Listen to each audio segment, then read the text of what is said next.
Marcel, but I got, the wedding is coming up. I have plenty of stories for that. Amber, I'm gonna tell some stories since Marcel felt the need. But he, to be honest, Marcel has been there with me the whole way, and so I just want to thank him real quick. Can we give him another round of applause? I kind of feel like Dr. King when Ralph Abernathy used to introduce him on stage. That's honestly how I feel. It's a weird feeling being introduced by your friends. But I'd like to take a minute and just say to my neighbors here in the 18th Ward, my dedicated campaign staff, and those close family and friends that came out today, that I really appreciate you all coming out to support our very first campaign rally. Give yourselves a round of applause. I'm going to be real honest. I'm going to be honest. I like a live crowd, so you all going to have to be with me on this one, okay? I need plenty of cheers so that I know that you all are feeling me. Is that all right? Can I get that? Right. It is at this rally that I want to announce formally my candidacy to serve as your next 18th Ward Alderman.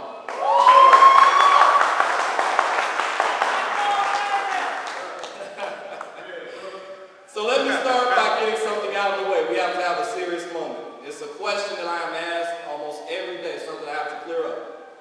For the record, I can assure you unequivocally that I am not 15 years old. I had to start with that because I get asked that honestly every day. I had one lady in particular sign my petition and laughed the entire time because she thought it was so cute that someone who was 15 would even consider running for office. And even though we all laugh and we joke about it on our campaign staff, it's really the reason that we were inspired to use as our campaign slogan, representing a new generation of leadership. You see, I'm not ashamed of my age at all, because it is my belief that it is time that we encourage our young people to take up that powerful mantle of leadership that is being left behind by our elders and become more involved in our communities. You see, it's that tradition of young, visionary leadership that has helped to write the history of this great nation. Celebrated leaders such as Dr. Martin Luther King, who at the age of 28 helped found the Southern Christian Leadership Conference.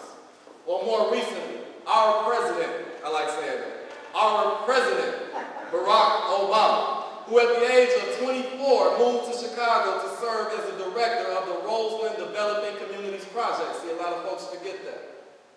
And these are just examples of how powerful our young people can become with the proper grooming. As a matter of fact, listening at their ages, I actually feel a bit behind. But see, in all seriousness, folks, this campaign represents more than just the efforts of one young man. Rather, a community working collectively to ensure that we are grooming the future of the city of Chicago, to turn the page on the old school politics that has been plaguing the city of Chicago. And one of the things that personally bothers me, folks, is like this whole thing with the mayor race. Everyone is looking at candidates who are either retired or close to it. You got folks that's collecting 2 or 3 pensions right now in the city of Chicago that want to run for mayor. Some of them are going as far as going to their makeup artists to have their hair dyed, have their faces pulled back so that they can appeal to the younger voters.